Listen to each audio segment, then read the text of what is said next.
Okay, Aries, this is for you, but ito ay tungkol sa iyong karnasyon o sa iyong kakoneksyon. Okay, Aries, para to sa iyong kakoneksyon tungkol ito sa kanya. Tingnan natin. Ano ba nangyari sa inyo o ano ba ang inyong sitwasyon dalawa?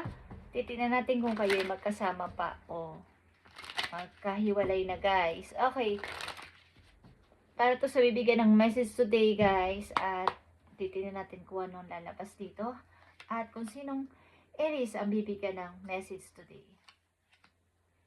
Tungkol ito sa inyong karelasyon o kakoneksyon, guys. Nang ulit-ulit ko. Okay, Aries.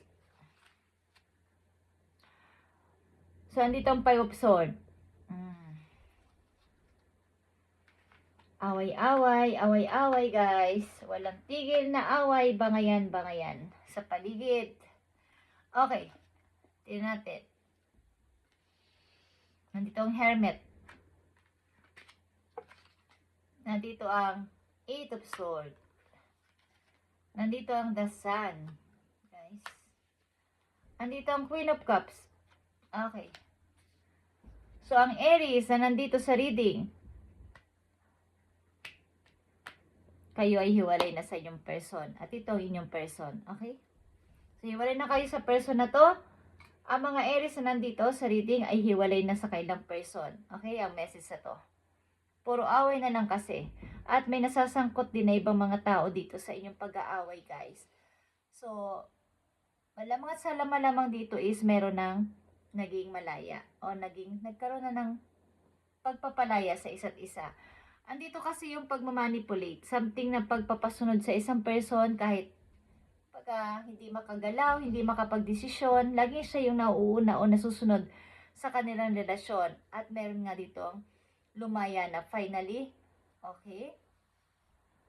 At bagamat mahal pa rin is kakalimutan na muna. Itong pagmamahal na to.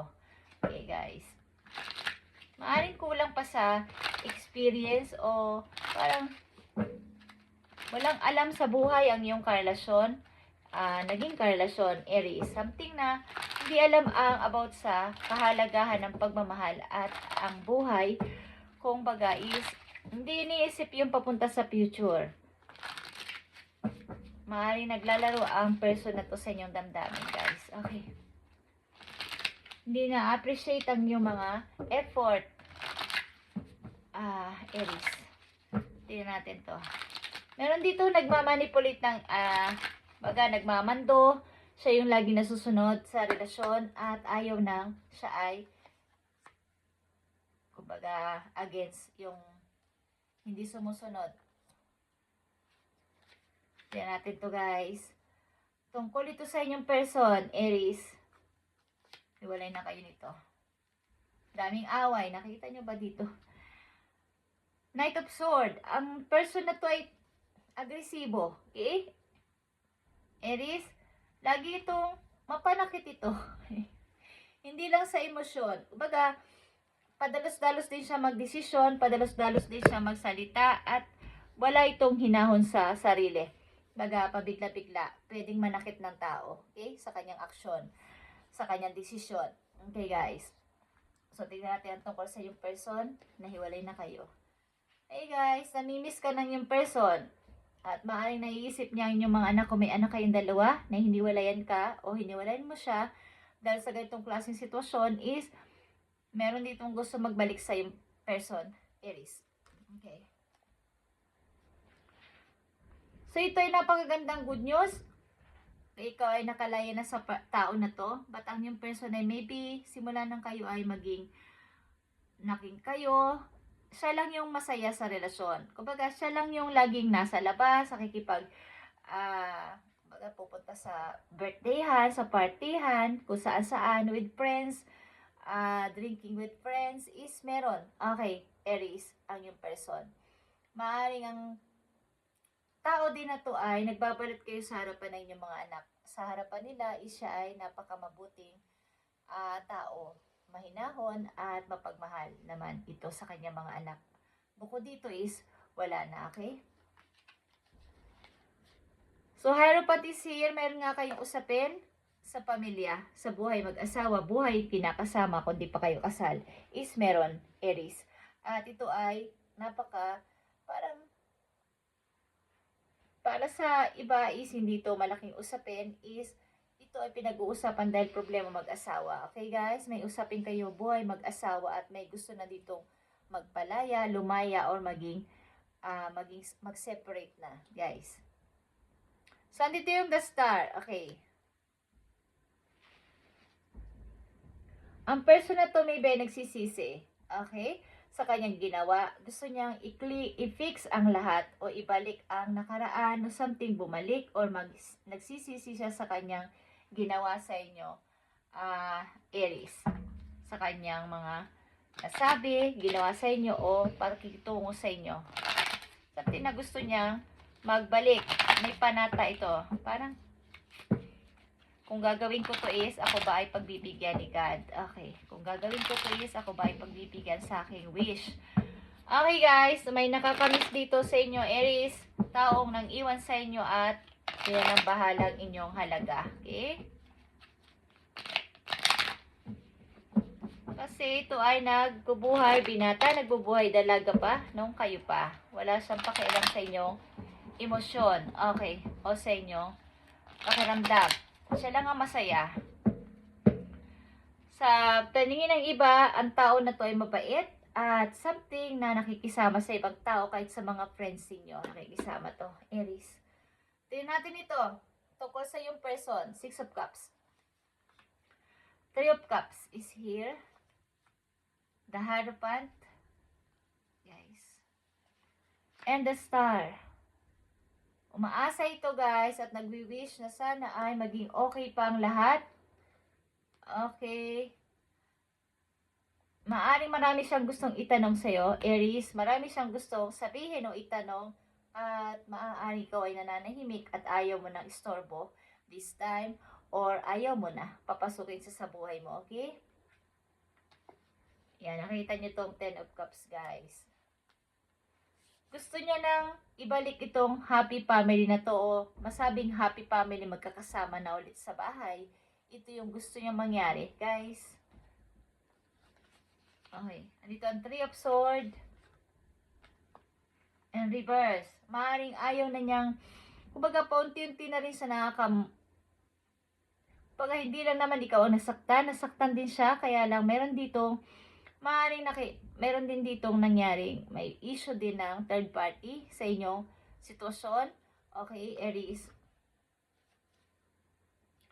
So, maaaring ang inyong person ay nag-uumpisa ng bago sa buhay niya at maaaring ikaw din. May pareho na kayong ginagawa sa inyong buhay at magkaiba na kayo ng, kumbaga wala na kayong balita sa isa't isa. But ito isang, kumbaga may usapin man kayo, hindi pa parang hindi pa nagkuklose. Hindi pa tapos na usapin, pero meron. Okay, parang family issue na usapin sa, kung hindi naman kayo aabot sa korte, sa may mga pirma-pirmahan, guys, is meron. At ang ilan sa inyo is nag-umpisa na sa buhay, andito inyong energy, ang the Fool, nag-umpisa na kayo sa inyong buhay bilang isang single, single parent kayo or naging single this time. Okay. So, maaaring nga yung person ay nahihirapan sa buhay lalo na sa kaperahan at sa kanyang kabuhayan. But, gusto man niya humingi sa inyo ng tulong is parang nahihiya siya. Okay? Aries. Nahihiya siyang humingi ng tulong sa inyo. Guys. Aries. Ang yung person. At titignan natin ang paparting na tao sa buhay ninyo kung meron. Ito ay sa mga Aries na nandito sa reading. Kayo ay single na ngayon. Okay? Single na mga Aries na nandito at handa na umibig muli. O something kayo ay nasa healing process pa din. Okay. Ang tao na to mula sa iyong nakaraan ay handa kang saktan o pwede kang masaktan. Kaya ikaw ay mag-ingat at maaaring kayo ay ayaw nyo rin itong papasukin na sa inyong buhay ulit. Okay. Aries, so parting sa iyong message about pa rin sa inyong pag-ibig. Okay. Aries. Ngayon ay March 9, 2026. Two of Cups is here, guys. Maring kayo may iniibig. Kaya lang is parang ito'y lihim pa. Dahil parang mahirap ang sitwasyon. Okay, complicated. Complicated. Okay, Aries. Andito ang Queen of Cups. Ikaw ay malungkot. Malungkot pa din at naalala pa din ang nakaraan sa iyong buhay. Okay, mga memories na magaganda sa iyong buhay. At andito nga ang transformation, guys. Ito ay death. Queen of Cups is here. Ito ay punong-puno ng emosyon. Okay? Maaaring sa kasalukuyan, ikaw ay mag-isa at nagsisikap na maging happy sa buhay kahit na walang pinapansin with or without na taon dumating is okay lang.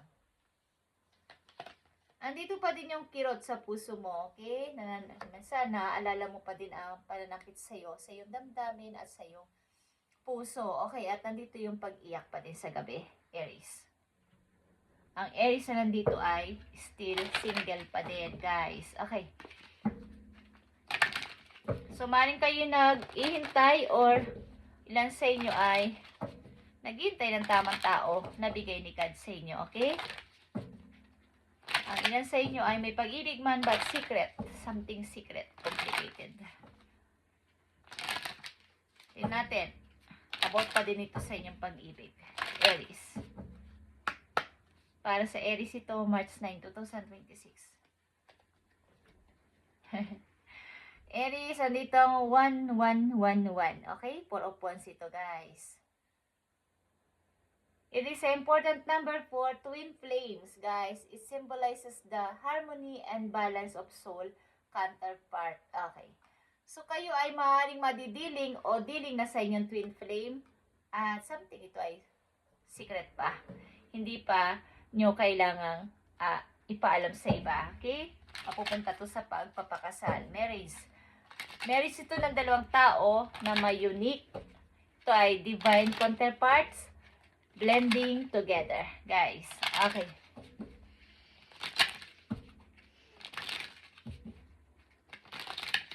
Almost dito ay babae, guys. Feminine. Okay. Meron lungkot sa inyong mga puso pa din. Till now, Aries. Sayang. Okay. Yan ang naiisip nyo. Sayang ang ininvest nyo pag-ibig o emosyon dito.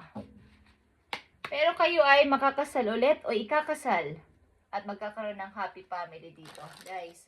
Okay, Aries, tingnan natin ang inyong message pa dito galing sa inyong spirit animals. Nakikita nyo ba to, guys? Okay, Swan. Swan. Okay, ito ay love. You have found your soulmate or they are around the corner. Nasa tabi-tabi lang siya, Aries. Okay, huwag kayong magpatumpik-tumpik. Okay, ibibigay ito sa inyo ni God at ito ay kahit di mo hanapin is nandyan lang siya, okay? Nasa tabi-tabi mo lang to. Remember that when two souls are destined to be together, they always find their way to each other. All those things you've had to go through were worth it. Okay. Kapag kayo ay parehong pinagtagpo at kayo talaga sa isa't isa, ito ay twin flame na, soulmate pa, is gagawa at gagawa ng paraan ang panahon, ang tadhana para kayo ay pagtagpuin. Okay, guys. Aries. At communication is here. Okay, communication. Kailangan maging clear ang inyong communication galing sa inyong heart. Maging honest kayo sa taong inyong makikilala na to. Huwag kayong maglihim. Okay? Para maging deep ang inyong pag-ibigan. Speak your truth.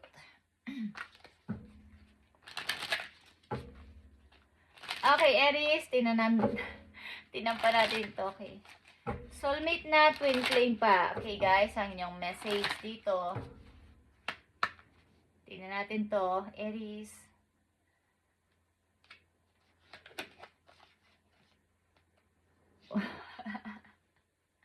Okay, guys.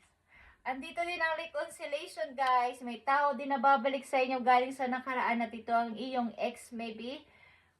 May bagong paparating at may taong babalik sa iyo, guys, sa nakaraan. At ito ay iyong paghandaan kung gusto mo bumalik pa sa iyo ang tao na to. Pero andito pa rin ang free yourself. ikaw pa din ang magdidesisyon nito kung talagang mahal mo o mahal mo pa ang tao na to is, hindi ko alam kung tatanggapin mo pa siya sa puso mo after na mga ginawa sa'yo, okay? But may taong nakahanda dito, ikaw ay tanggapin. Ano man ang nakaraan mo sa buhay at ikaw ay papakasalan, okay? At ito ay yung soulmate and twin flame, Aries. Okay, guys. At maaaring ang person mo sa nakaraan ay ikaw ay tinitingnan pa din at handa itong manakit anytime. Yeah, dismayado ito sa sarili niya sapagkat maaaring ito ay hindi ko alam kung batang isip o immature pa ang isip about sa pag-ibig. Okay. Yeah. Guys, thank you Aries at ito ang tungkol sa inyong person o kakoneksyon. Okay, meron ka ditong ex at meron ka ditong bagong person na nasa tabi-tabi lang around the corner. Okay. Nasa tabi-tabi lang guys at ito ay nakadestiny na magtagpo. Ano man ang iwas nyo sa isa't isa, magtatagpo kayo, tatagpuin kayo ng tadhana. Okay, Aries, thank you and God bless.